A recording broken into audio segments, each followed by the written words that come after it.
చిన్న సాక్ష్యం ఏమిటంటే, చాలా జాగ్రత్తగా మాటను వినండి. నేను మందిరంలోకి వచ్చేసరికి ఒక ఆయన ఎలమంచిలి అనే ప్రాంతము నుండి వచ్చి అయ్యా మీకు ఓ అన్యాయం చేసాను అన్నాడు. ఇదే మాట. సార్ ఏంటి సార్ ఇలా మాట్లాడుతున్నారు, ఏంటి నాన్న ఏమైందంటే, 6 సంవత్సరాల క్రితం మిమ్మల్ని దేవుని వాక్యము చెప్పడానికి నేను మిమ్మల్ని పిలిచాను. మీరు మా ఊరు వచ్చారు. మా ఊరు వచ్చి మీరు వాక్యము చెప్పారు సభ పెట్టి. నరసింగపల్లి, అనకాపల్లి దగ్గర ఉన్న నరసింగపల్లి అనే ఊరికి వచ్చి వాక్యం చెప్పారు. ఆ వాక్యం మీటింగ్ అంతా అయిపోయాక మా ఇంటికి తీసుకెళ్ళి మీకు భోజనం పెట్టాం రాత్రి. ఇది 6 సంవత్సరాల క్రితం జరిగింది. మీరు భోజనం చేసి వెళ్ళిపోయారు. మాకు అప్పుడు కానుక ఇవ్వడానికి అవ్వలే. మా దగ్గర డబ్బులు లేవు, మీరు అడగలేదు. కాబట్టి ఆ కానుక ఇప్పుడు పట్టుకొచ్చానని ఈరోజు ఏ అవసరత అయితే నాకు ఉన్నదో, దేని గురించి అయితే ప్రార్థన చేస్తున్నానో, ఎప్పుడు విత్తాం ఇది 6 సంవత్సరాల క్రితం విత్తితే ఆయన ఈరోజు డాక్యార్డ్ ఎంప్లాయీ అయ్యి, అప్పుడు నాకు ఉద్యోగం లేదు, ఈరోజు ఉద్యోగం ఉన్నది. అప్పుడు నేను కానుక ఇవ్వలేకపోయినా. ఎన్ని సంవత్సరాల క్రితం? 6 సంవత్సరాల క్రితం పబ్లిక్ మీటింగ్. ఇప్పటికీ నాకు గుర్తుంది. అక్కడ ఆంజనేయుడు కోవిలు ఉంది, కోవిల ముందున్న గ్రౌండ్లో మీటింగ్ అయింది. మీటింగ్ అయ్యాక రోడ్డు అవతల లోపలికి వాళ్ళ ఇల్లుంటే పాపం ఓ చిన్న పాకిలు అక్కడ తీసుకుని వెళ్ళి భోజనం పెట్టారు. అయిపోయింది, వచ్చేసాం. ఈరోజు కానుక తెచ్చారు. దేవుడు ఆ కుమారుడిని, ఆయన సేవను ఆశీర్వదించునుగాక. Praise the Lord. ప్రార్థన చేసుకుందాం. పరిశుద్ధాత్మని యొక్క సహాయము కొరకు దేవుని యొక్క పాదాల దగ్గర ప్రతి ఒక్కరు వాక్యము వింటున్న వారందరూ, ప్రభువా ఈ వర్తమానము ద్వారా నాతో మాట్లాడండి. ఈ వర్తమానము నా భవిష్యత్తుకు, ప్రస్తుతానికి నాకు గుణపాఠము నేర్పులాగా దీవించండి. పరిశుద్ధుడా, ప్రేమమయుడా, దయగలిగిన తండ్రి, దోషములను పరిహరించువాడా, నీ పాదాలకు వందనాలు. ఇదిగో నీ యొక్క సందేశమును వినడానికి మేమందరము నీ సన్నిధానములో ఉన్నాం.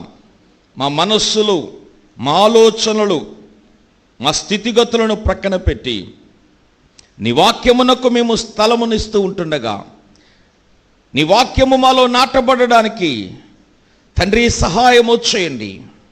పనికిరాని వారము, వట్టి వారము అయినను నీ కృప చేత బలవంతులుగా చేసి, నీ కృప చేత విశ్వాసులుగా చేసి, నీ కృప చేత నీ రాజ్యవారసులుగా చేసి, మా ఎడల మీరు జరిగిస్తున్న మహా అద్భుతాలను బట్టి నీకు వందనాలు, స్తోత్రాలు. ఈ దిన సందేశమును బట్టి ప్రపంచమంతటా నీ వాక్యము కొరకు నాయన అరులు చాస్తూ వారి యొక్క చెవులను నీ మీద ఉంచి వాక్యము కొరకు ప్రతి దినము ఆశపడుతుంటుండగా, ఇదిగో ఆశ కలిగిన ప్రాణమును తృప్తిపరిచేదేవా, ఎంతమంది అయితే నీ స్వరమును వినాలనుకుంటున్నారో, క్రీస్తు స్వరము మీద ఆశ పెట్టుకున్నారో తండ్రి, వారందరినీ ఒక్కమారు జ్ఞాపకమునకు తెచ్చుకోమని మా ప్రభువైన యేసయ్య నామమున ఈ ప్రార్థన అతి వినయముతో బ్రతిమాలి వేడుకొనుచున్నాము తండ్రి. ఆమేన్. పరిశుద్ధుడైన యేసు ప్రభు యొక్క శుభనామమున దేవుని వాక్యమును వింటున్న నా ఆత్మీయ పిల్లలందరికీ ప్రభు అయిన యేసుక్రీస్తు వారి యొక్క దీవెన కలుగునుగాక. ఆయన సమాధానము మిమ్మును ఆశీర్వదించునుగాక. ఆయన కృపా కనికరములు మీ వెంట నడుచునుగాక. ఈరోజు చదివిన ఈ వాక్యములో ఉన్న ఒక మాటను మీ ముందు ఉంచడానికి ఇష్టపడుతున్నాను.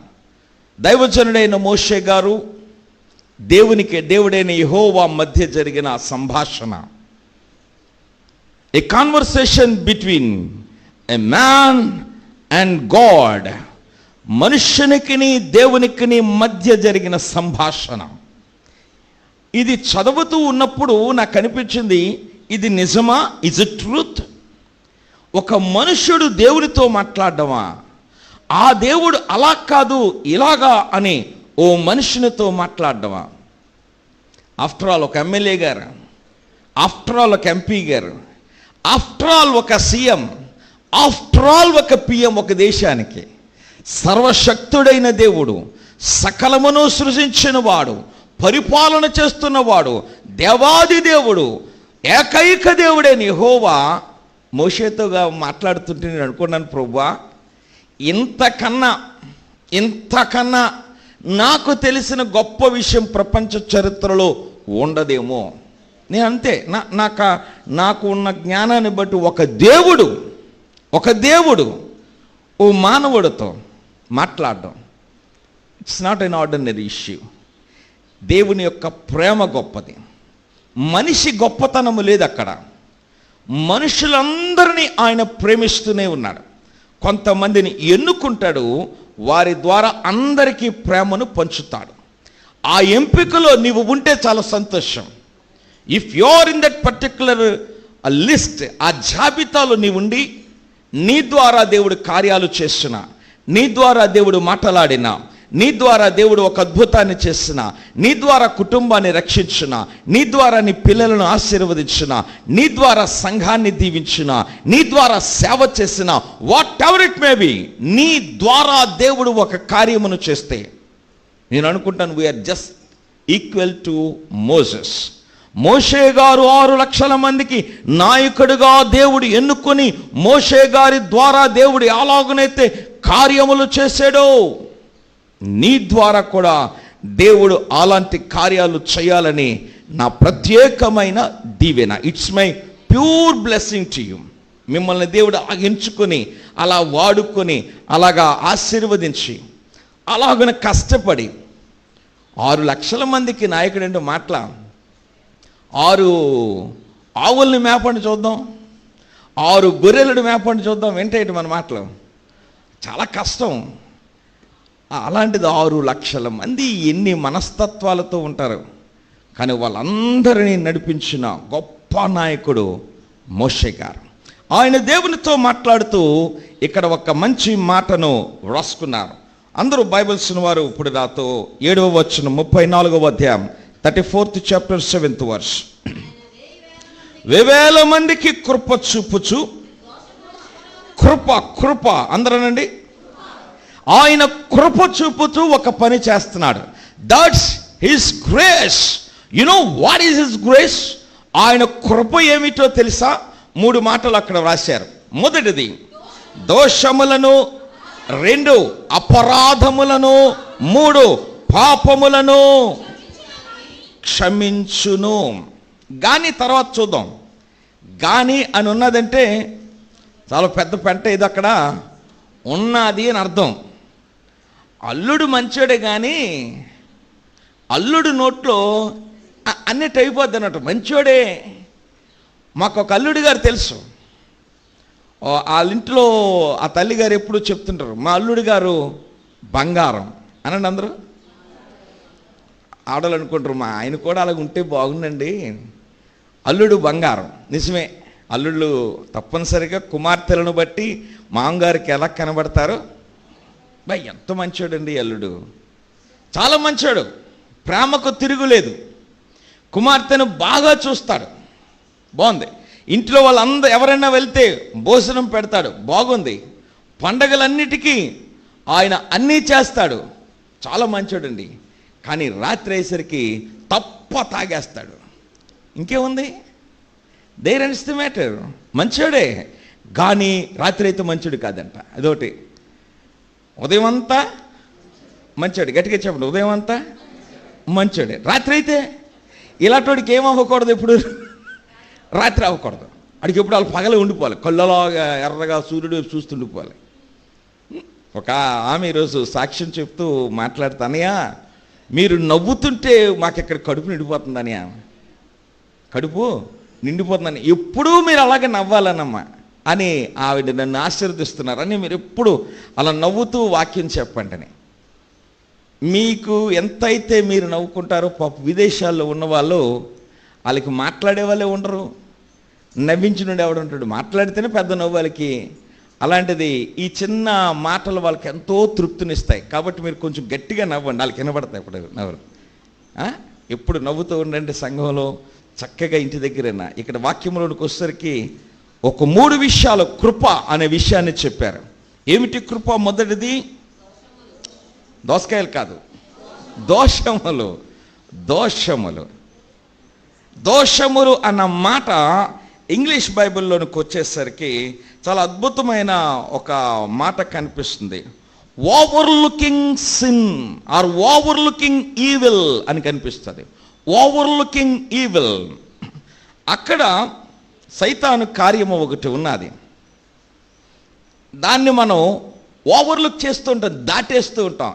ఏముందిలే, చిన్నదేగా, ఎంత బొట్టు పెట్టుకున్నామండి, దగ్గరికి వస్తేనే కానీ కనబడదు, చిన్న బొట్టేగా. ఎంత పాపం చేస్తాం, చిన్న అబద్ధమేగా. ఇటు నరికేసామా, కత్తెట్టుకొని గొడ్డలొట్టుకొని రోడ్ల మీద పరిగెట్టుకొని అనుకుని ఒక కేటేసినా ఏమంత తప్పు చేయలేదండి, అంత పాపం ఏమీ లేదు, చిన్న అబద్ధం లేక చిన్నది అని అనుకుంటాం. ఓవర్లుకింగ్ అంటే కొన్ని వీటిని పెద్దగా పరిగణించం.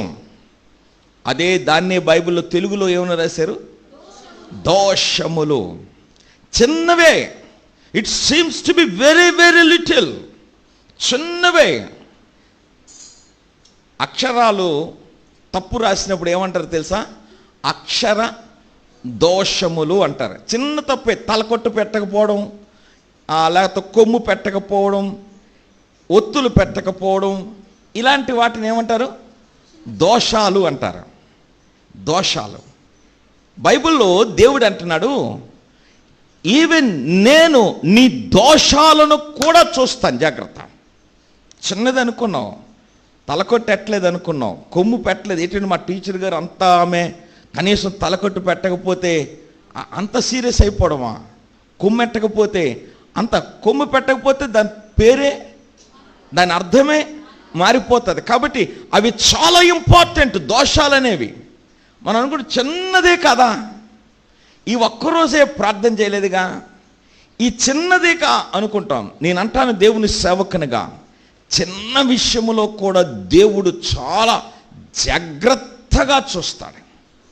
పిల్లలను మాత్రమే, తన పిల్లలను మాత్రమే, తనకు ఇష్టమైన వారిని మాత్రమే, ఆయన ప్రేమించే వారిని మాత్రమే ఆయన సరిచేసే దేవుడు. ఆయన సరిచేసే దేవుడు. నీలో ఉన్న చిన్న తప్పును కూడా పట్టుకొని, నాన్న అలా చేయొద్దమ్మా, అది చేయొద్దురా బాబు, అది కూడా నాకు ఇష్టం ఉండదు. నీవు ఎల్లప్పుడూ అన్ని విషయాల్లో పరిశుద్ధులుగా, నిష్కలంకులుగా, కల్మషము లేని వారిగా, మడత లేని వారిగా. తర్వాత ఒక మాట ఉంటుంది, మచ్చ. డాగు అంటే డాగ్ ఎంత ఉంటుందండి, చొక్కా మీద లేకపోతే చీర మీద డాగ్ అంటే ఒళ్ళంతా పడిపోయింది, ఏంటి ఒళ్ళంతా సిరా ఇంకు పడిపోయింది అనుకోండి, డాగు పడ్డదండి అంటావా? డాగ్ అంటే ఎంత ఉంటుందండి, చిన్నదే ఉంటుంది. Even God observe that little are small issue. Be careful, చాలా జాగ్రత్త. దేవుడు చిన్న విషయములను కూడా పరిశీలన చేస్తాడు, ఎందుకంటే ఆయన నిన్ను ప్రేమిస్తున్నాడు. ఇప్పుడు మనకు డౌట్ వస్తుంది, ప్రేమిస్తే ఆ చిన్నది వదిలేవచ్చు కదండి. ప్రేమమేడు అంటున్నారుగా, ఆ చిన్న తప్పేగా. ప్రేమలో ఎప్పుడైనా ప్రియులరా ఆ చిన్న వాటిని కూడా ఒప్పుకోరు, అదే ప్రేమ. చిన్నది కూడా. ప్రేమ లేని దగ్గర ఎంత పెద్ద తప్పు చేసుకో, మొగుడు పట్టించుకోడు, పిల్లం పట్టించుకోడు. Because they don't care, they are not loving. వారు ప్రేమించడం లేదు. ప్రేమించినప్పుడు ప్రతి దానిలో ఎవరా ఫోను, ఎవరితో మాట్లాడుతున్నా, ఎటు అడుగుతున్నాడు గడిగడికి, ఎటు ఎలాగంటే దట్స్ ద లవ్. అది ప్రేమ, అది ప్రేమ. తల బాగా దూకోలేదు అని ఎవరన్నా వచ్చి అన్నారనుకోండి, నీకెందుకురా నీ తల బాగా దూకిపోతే అంటే వాళ్ళు మనల్ని ఎందుకు చెప్పారు, గట్టిగా చెప్పాలి, ప్రేమించి చెప్పారు అంతే. బొత్తాయిలు ఎట్టుకోలేదండి, నేను బొత్తాయి పెట్టుకోపోతే నీకెందుకు దడదడ అన్ని ఇప్పేస్తామేంటి, బొత్తాయి పెట్టుకోలేదా సరే అని ఒక బటన్ అట్లా పెట్టుకుంటాం. It's love. బటన్ అన్ని బొత్తాయిలు పెట్టానండి, అవన్నీ చూడలేదు, కింద నుండి పై వరకు 6 బొత్తాయిలు పెట్టానండి, ఒక్క బొత్తాయి వాటిలాగా ఇప్పేసేలాగా ఉన్నానండి అంటే అది ఏమైనా అర్థం ఉందా? వీలుంటే పై బటన్ కూడా పెట్టేసుకోవాలి దేవుని యొక్క సన్నిధిలో. దేవుడు ఈవెన్ 1 బటన్, ఒక్క దానిని కూడా పరిశీలన చేసే దేవుడు. అంత కరెక్ట్గా ఉండాలనేది దేవుని ఆసక్తి. వారి పిల్లలు బాగా చదవాలని, వారి పిల్లలు అభివృద్ధిలోనికి రావాలనుకున్న తల్లిదండ్రులు ప్రతి విషయమును పట్టించుకోవాలి. మీరు పట్టించుకోకపోతే మీ పిల్లలు సంకనాకిపోతారు. చేజారిపోవడాలు ఏం కాదు. If you are not caring, even చిన్న విషయంలో కూడా, ఎందుకు లేట్ అయ్యావు, ఎక్కడ లేట్ అయ్యింది, ఎందుకు సమస్య ఏమిటి, ఆ రూపాయి ఏమైంది, 2 రూపాయలు ఏమైంది, ఇదేంటి మా అమ్మ 2 రూపాయలు కడుతుంది, మా నాన్న 2 రూపాయలు కడు అడుగుతారు. అది వారి యొక్క బాధ్యత. అడగకపోతే మీ పిల్లలను మీరే చేతులారా పాడు చేసినట్లు. దేవుడు తన పిల్లలను ప్రేమించిన వాడు కాబట్టి ఆయన దోషములను, ప్రైజ్ ది లార్డ్, నా దోషాలను కూడా నా దేవుడు పట్టించుకుంటాడండి. నేను ఏ దోషము చెయ్యకుండాలాగను. రెండవ మాట ఏమన్నారు మోషే గారు? గట్టిగా చెప్పండి. అప్పడాలు కాదు, ముందేమో దోసకాయలు అన్నారు, తప్పు. రెండోది ఏంటిది? అప్పడాలు. అప్పడాలు కాదు, అది అపరాధములు. అంతే అంతే అనగా మళ్ళీ ఇది చదివికండి పక్కనే. మొదటిది ఏమన్నావు? దోషములను. రెండవది అపరాధములు. ఆ మాట బైబిల్లో మనము చదివినట్లయితే చాలా మంచి మాట. మరలా మొత్తం మాట చదువుతాను.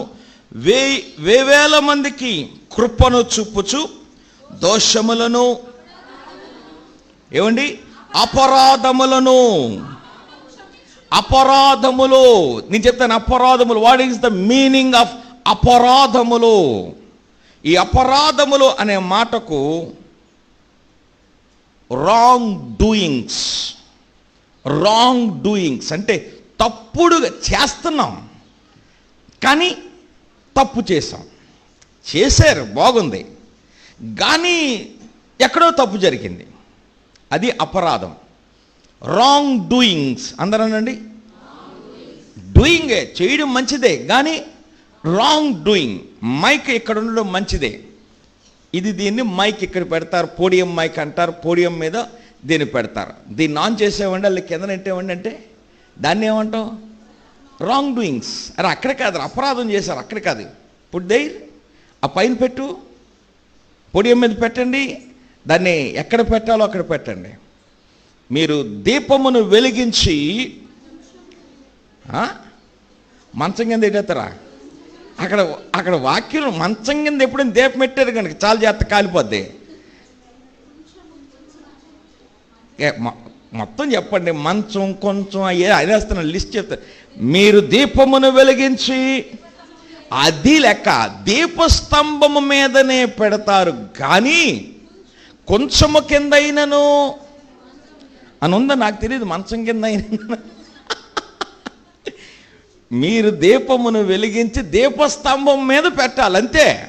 ఎక్కడ పెట్టాలో ఆ లైట్ అక్కడ పెడితే ఇల్లంతటికీ వెలుగు. పాత దినాల్లో ఈ లైట్స్ మ్యాచ్ బాక్స్ కాదండి, ఎవడండి కాదండి, కాదండి, మామూలు ఇంట్లో లైట్ ఉండేది, చిమిని ఉండేది, దాన్ని దీపం బుడ్డి ఇన్ని ఆ మాట రాక దీపం బుడ్డి లాంతరు. దీన్ని ఎక్కడ పెట్టేవారో తెలుసా? అన్నిటికీ ఒక దగ్గర పెడితే రూమ్ అంతటికి మరి వెలుగు వచ్చేటట్టుగా. ఎంత బాగుండేవో ఆ లైట్లు. ఆ రోజులే వేరేండి. అబ్బా, ఆ లైట్ ఆ మూలను పెడితే, లేకపోతే ఆ వరండాలో పెడితే, పిట్టర్ మార్క్స్ లైట్ పెట్టి చక్కస పాస్టర్ గారు కొట్టేసి అక్కడ పాటలు పాడుతుంటే అందరూ కూర్చొని, అబ్బాయి ఆ రోజులే వేరు. ఇప్పుడు ఎన్ని ఏసీలు ఎట్టినా, ఎన్ని లైట్లు ఎట్టినా, ఎన్ని పెట్టినా దానికి సరిపోదు. అంతే, సరిపోద్దా? చాలదు. మీకు అర్థమవడం చెప్తాను అది ఎంత బాగుంటుందో. ఓ పక్కన చికెన్ బిర్యానీ, మటన్ కర్రీ. చాలామంది చికెన్ బిర్యానీలో మటన్ కూడా కల్పించుకుంటారు, కోడి మాంసం, మేక మాంసం అన్నీ కల్పించుకుంది. చేపలు, నీకు ఇదెందుకు గుర్తొచ్చిందిరా? చేపల కూర రేపాడు కొండి పెట్టేమ్మా, చేపలు అంటున్నాడు పక్కనే. చికెన్ బిర్యానీ, మటన్ కర్రీ అవన్నీ పెట్టి, రొయ్యల వేపుడు పెట్టింది ఒక పక్కన. ఓ పక్కన రాత్రి పెట్టిన చల్దనం దాంట్లో పెరిగేసి పక్కన ఒడియం పెట్టారు. ఏది తింటారు చెప్పండి? అబద్ధాలు ఆడకండి, అబద్ధం. ఇప్పుడు పిల్లలైతే తప్పనిసరిగా బిర్యానీ దగ్గరికి వెళ్తారు. ఎందుకు వెళ్తారు అంటే దీని రుచి తెలియదు. దీని రుచి తెలిస్తే అలా పెరుగు కలిపి అలాగా ఒడియం, ఏ ఒడియం మళ్ళీ పచ్చడియం, అదిగో ఏ పిండి అండి, తెలగపిండి ఒడియం, అలా తీసి అలా నాలికి రాసి అలా ముద్ద పెడితే కంపేర్ చేయండి. గుట్టకలు మింగేస్తున్నారు ఒక్కొక్కరిని, మీ దొంపలు తెగ నోరులు ఊరిపోతున్నట్టు ఒక్కొక్కరికేనే మింగండి, నేను మింగేస్తాను అంతే. ఎంత బాగుంటుందో రుచి తెలిస్తే. If you know the taste of that food. మనం ఇక్కడ రాంగ్ డూయింగ్స్ అనే మాట, అపరాధము అని ఉన్నది.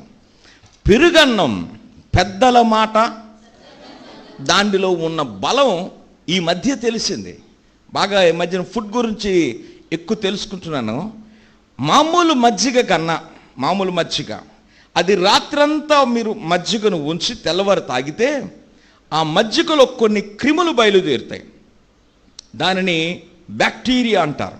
బ్యాక్టీరియా, ఆ బ్యాక్టీరియా గుడ్ బ్యాక్టీరియా ఉంటుంది. పెరుగులో మంచి క్రిమి ఉంటుంది. మజ్జిగ కొంచెం పులిసాక మంచి క్రిమి ఉంటుంది.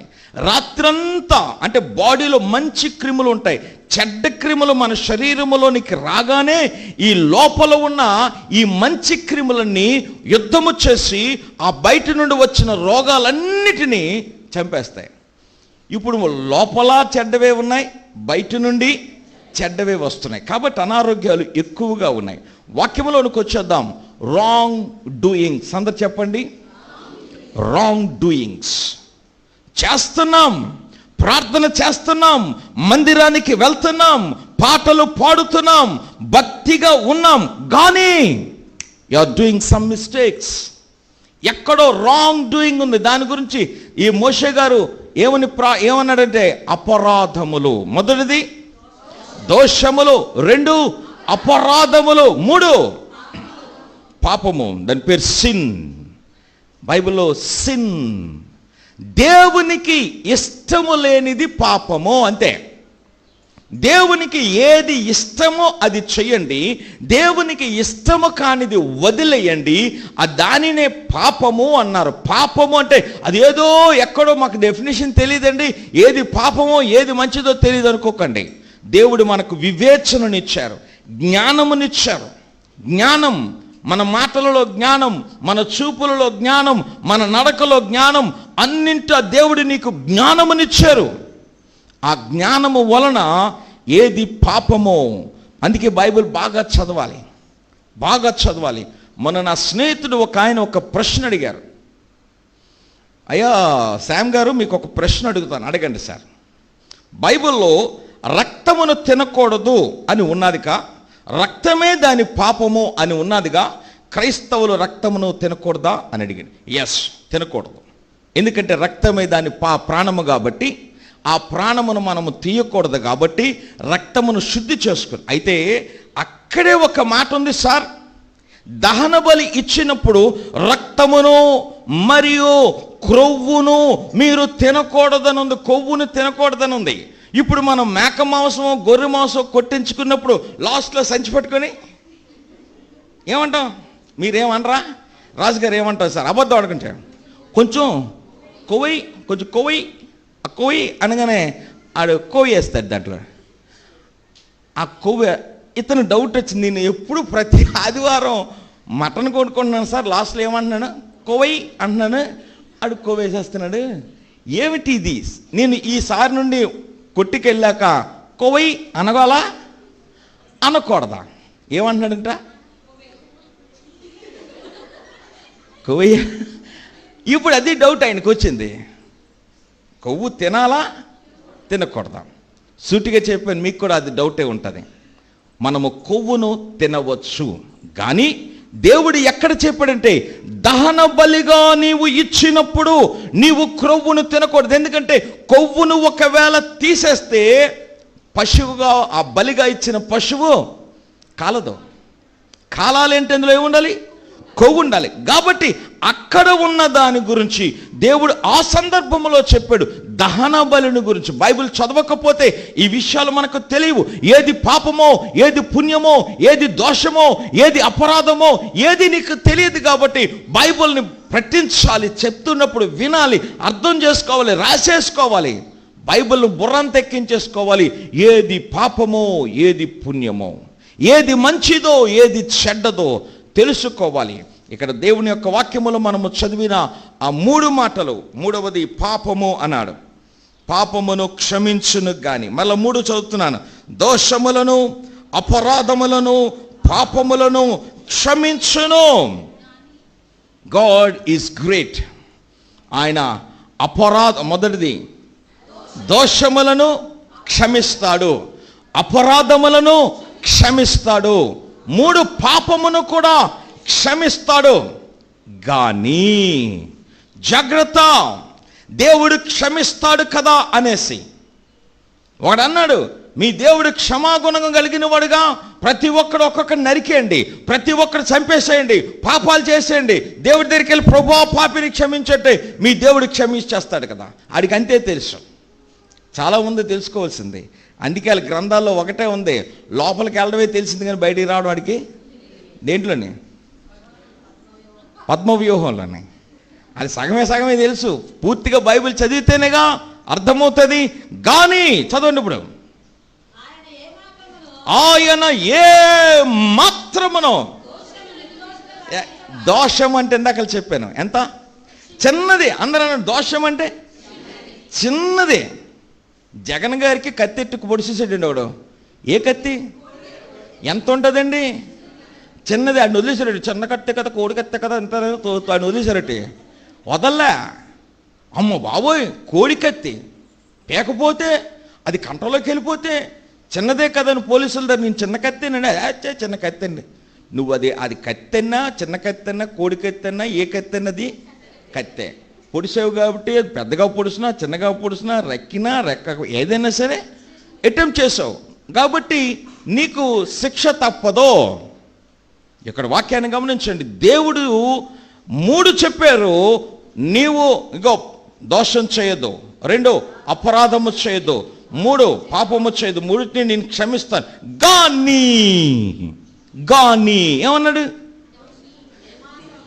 ఏమాత్రమును దోషులను నిర్దోషులుగా ఎంచక, నేను ఎంచను.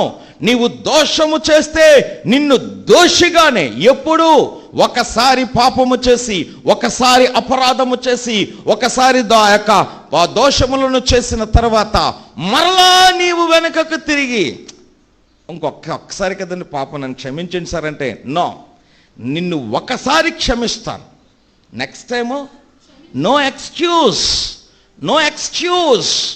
నేను ఒకసారి నువ్వు పాపం చేసావా, లెట్ ఇట్ బి, వదిలేశాను. ఒకసారి నువ్వు దోషం చేసావా, అక్కడ పెట్టవలసింది ఇక్కడ, ఎక్కడ పెట్టవలసింది అక్కడ, అక్కడ చేయవలసింది ఇక్కడ, ఎక్కడ చేయవలసింది అక్కడ, పోనీ తెలియజేసావు, వదిలేశాను. నువ్వు ఏదో దోషాలు చిన్నవి, కొమ్ములే కదా, తలకట్లే కదా, అదే కదా, ఇదే కదా అనుకున్నావు, ఓకే, లెట్ ఇట్ బి. కానీ నేను ఎలాంటి వాడినంటే, నీవు అనుకున్న ఆ చిన్న వాటిలో దోషము అనేది ఒకటి ఉన్నదే, ఆ దోషము చిన్నది అనుకుంటున్నావే, దాని తర్వాత ఉన్న దోషము తర్వాత చెప్పింది అపరాధముల తర్వాత పాపములు. ఈ అన్నిట్లో చిన్నదేదనుకున్నాం దోషము. ఆ చిన్నదాని విషయంలో కూడా నీవు తప్పు చేస్తే, నీవు 2వ మారు ఒకవేళ చేస్తే, నేను మీతో రాను. ఇశ్రాయేలుతో రానని చెప్పాడు దేవుడు. మోషేకి గుండె ఆగిపోయి క్రిందన పడి, ప్రభువా నీవు రాకపోతే ఎలాగయ్యా మాతోనే, నీవు మాతో రా, నీవు రాకపోతే మేము బతకలేం. ఒకసారి అందరూ కీర్తన గ్రంథము తెరవండి. కీర్తన గ్రంథము 103వ సంకీర్తన. కీర్తన గ్రంథము 103వ సంకీర్తన. అక్కడ ఒక మాటను చదువుదాం. బైబిల్స్ వారందరూ తెరవండి. 3వ వచనం. ఆయన నీ దోషములన్నింటినీ దేవుని యొక్క గొప్పతనం. ఆయన దగ్గర ఒక్కొక్కసారి పక్షవాయువు గలవాడిని తీసుకొచ్చి ఆ మేడ పెంకులిప్పి కిందకి దించారు యేసుప్రభు దగ్గరికి. యేసుప్రభు చూశాడు. చూసి, నాయనా నీ పాపములను క్షమిస్తున్నాను. Praise the lord. చుట్టుపక్కల వాళ్ళందరికీ గుండె జల్లుమంది. బాగు చేస్తాడు అనుకుంటే పాపాన్ని క్షమిస్తానంటున్నాడంటే, పాపమును క్షమించే అధికారము దేవునికి మాత్రమే ఉన్నది. Praise the Lord. నీ జీవితంలో నీకు ఇచ్చే గొప్ప బహుమానం ఏమిటో తెలుసా? చికెన్ బిర్యానీలే కాదు. నీకు దేవుడిచ్చే గొప్ప బహుమానం డబ్బు కాదు. దేవుడు నీకు ఇచ్చే గొప్ప బహుమానం పేరు ప్రఖ్యాతలు కాదు. దేవుడు నీకు ఇచ్చే గొప్ప బహుమానం నీ పిల్లలు కాదు. దేవుడు నీకు ఇచ్చే గొప్ప బహుమానం మనస్సులో శాంతి కాదు. దేవుడు నీకు ఇచ్చే గొప్ప బహుమానం ప్రపంచంలో ఏదన్నా దేవుడు నీకు ఇచ్చిన మంచి బహుమతి ఉన్నదా అంటే నీ పాపములు క్షమించబడమే. Praise the lord. నీకు డబ్బు ఉండొచ్చు, నరకానికి పోవచ్చు. పేరుండొచ్చు, ప్రఖ్యాతులు ఉండొచ్చు, నరకానికి పోవచ్చు. నీకు చాలా విషయాల్లో దీవెన, పిల్లలు, మంచి భర్త, మంచి భార్య, ఒకవేళ నరకానికి వెళ్ళిపోతావేమో. నీవు నరకములోనికి వెళ్ళకుండా దేవుడు నీ పాపములను, అంతకన్నా గిఫ్ట్ ఏమైనా ఉంటుందా?